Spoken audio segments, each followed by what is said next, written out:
let's get into it, shall we?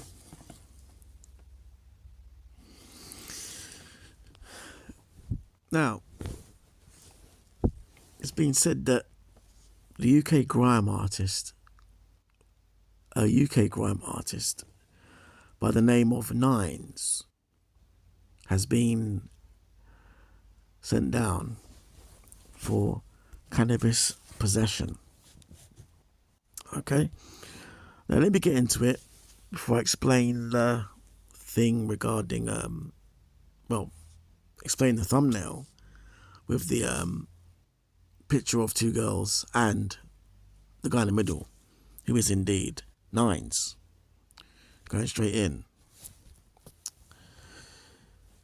The rapper Ninez, according to the BBC website, was jailed for importing 28 kilograms of cannabis.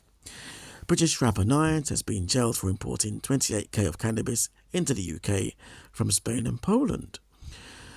The chart-topping musician, well-named Courtney Freckleton, 31, and I guess his accomplice, Jason Thompson, 35, were both given 28-month sentences. Okay. Sentencing them both at Harrow Crown Court, Judge Rosia Dean said, "What a waste of all that talent to be sat in wormwood scrubs." Last year, Ninez topped the UK album chart with his record Crabs in a Bucket and was named Best Hip Hop Act at the MOBO Awards. The court heard the pair had been involved in one successful bid to import the Class B drug, while also another attempt has been made. So what we have here is the UK rapper Ninez, who has imported 28 kilograms of cannabis from Spain and Poland into the UK. Now, to explain who the two young girls are in my thumbnail picture, those two girls would happen to be Sophie Bannister and Levi April Wiley. Okay? Now, let's get into it with these two.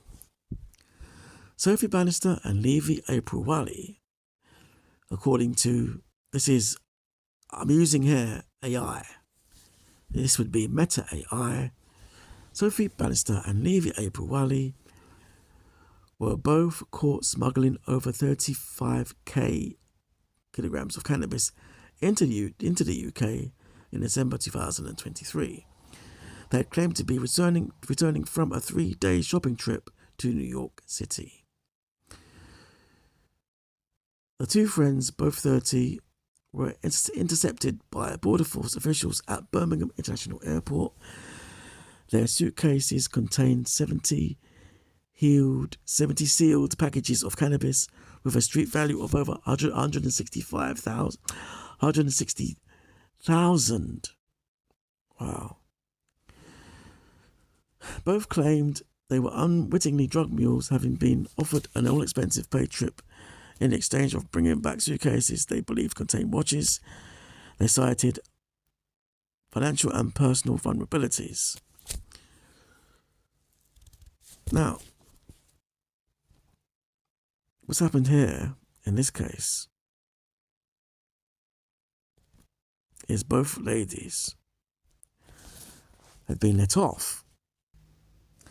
Do see the LBC article entitled "Can't Wait to Enjoy Our Summer. Drug Smuggling Best Friends Celebrate After Avoiding Jail Time." Two friends who were caught smuggling drugs to the UK have celebrated on social media after dodging jail. Apparently, both of them were in the dock, both sobbing their eyes out. And the drug smuggling duo wept in Preston Crown Court as they were handed suspended sentences. Okay. So both of them had brought in a greater amount of drugs than that was found on the persons of the rapper Ninez.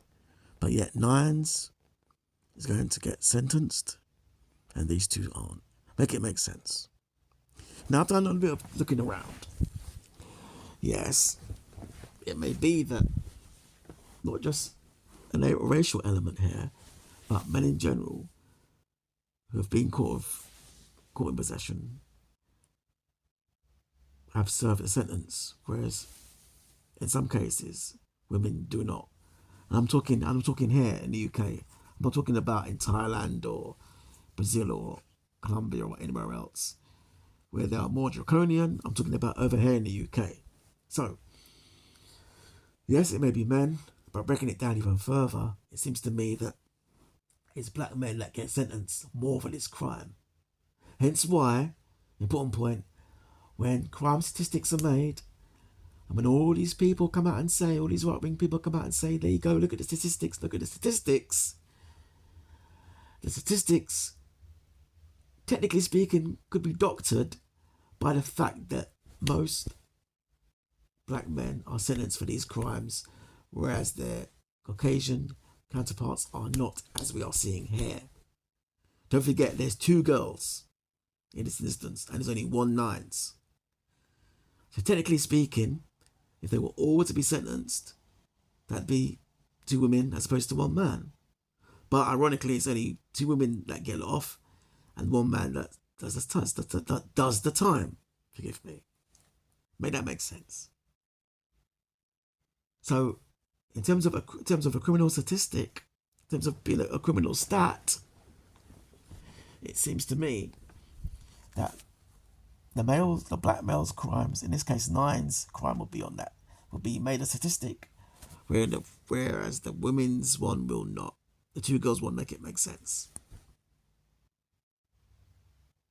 Again, what we're seeing here is also an example of pretty privilege.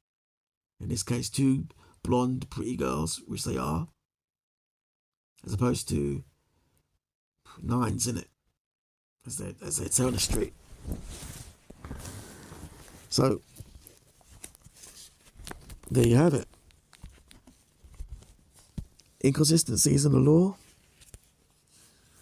which replicate in statistics that show up. So when next time you see statistics saying, oh, well, when these right-wing people saying blacks are only, or Afro-Caribbean men are only 3% of the population, but make up so much of the crime statistics, consider that. All right, out. Later.